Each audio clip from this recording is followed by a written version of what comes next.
પુણા વિસ્તારમાં ડોક્ટરના પ્રિસ્ક્રિપ્શન વગર નશાકારક સિરપ તથા ટેબ્લેટનું વેચાણ કરતા મેડિકલ સ્ટોર ઉપર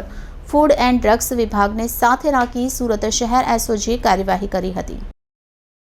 ઇન્ચાર્જ પોલીસ કમિશનરે સુરત શહેરમાં નાર્કોટિક્સ ડ્રગ્સની બદીને નેસ્તનાબૂદ કરવા માટે no drugs in Surat city અભિયાન ચાલુ કરવામાં આવ્યું છે। જે અભિયાન અંતર્ગત સુરત શહેર પોલીસ નાર્કોટિક્સ ડ્રગ્સની બદીને ડામવામાં સફળ રહ્યું છે। વધુમાં પોલીસ કમિશનરને ધ્યાને આવ્યું કે સુરત શહેર વિસ્તારમાં ચાલતા કેટલાક મેડિકલ સ્ટોર ઉપર ડોક્ટરના પ્રિસ્ક્રિપ્શન વગર નશાકારક સિરપ, કોલ્ડ્રીન તથા ટેબ્લેટ ટ્રામાડોલ નામના નશાકારક ડ્રગ્સનું વેચાણ કરી લોકોના સ્વાસ્થ્ય સાથે ચેડા થતા હોય તથા યુવાધન આવી ગોળી તથા સિરપનું સેવન કરીને નશાખોરીના રવાડે ચડ્યું હોય, જેથી આવા મેડિકલ સ્ટોર શોધી કાઢી તેમના વિરુદ્ધ કાર્યવાહી કરવા સૂચના આપી હતી। આ સૂચના અન્વયે એસઓજી પીઆઈ એપી ચૌધરીએ સુરત શહેર વિસ્તારમાં આવી નશા માટે ઉપયોગમાં લેવાતી ટેબ્લેટ, સિરપ વેચાણ કરતા હોય તેવા મેડિકલ સ્ટોર પર વોચ રાખવા માટે એસઓજીની અલગ અલગ ટીમ બનાવવામાં આવી હતી। ત્યારે પોલીસ કોન્સ્ટેબલ સિકંદર બિસ્મિલ્લા તથા પોલીસ કોન્સ્ટેબલ અસલમ ઇદ્રીસને પુણા વિસ્તારમાં એક મેડિકલ સ્ટોરમાં આવી નશાકારક દવા ડોક્ટરશ્રીના પ્રિસ્ક્રિપ્શન વગર વેચાતી હોવાની બાતમી મળી હતી। જે અંતર્ગત એસઓજીના અધિકારી માણસો તથા food and drugs inspector Shri S સાવલિયાને સાથે રાખી પુણા ખાતે આવેલ હરિઓમ મેડિકલ સ્ટોર નામના મેડિકલ સ્ટોર પર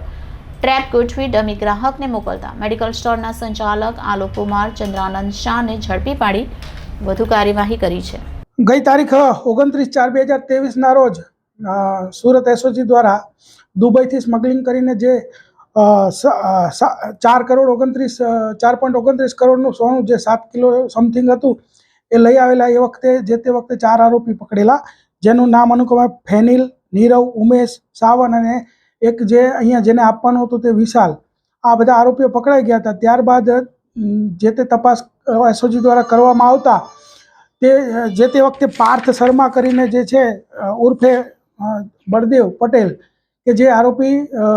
દુબઈથી આ માલ મોકલાવતો હતો એ પકડવાનો બાકી હતો। છેલ્લા 10 મહિનાથી એ પકડાયો ન હતો, તો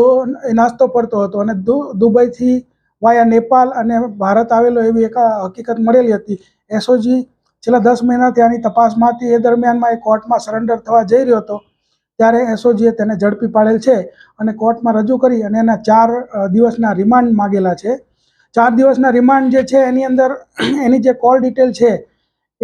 કોલ ડિટેલ તપાસી એ કોની સાથે સંપર્કમાં હતો, આ 10 મહિના દરમિયાનમાં ક્યાં ક્યાં રહ્યો હતો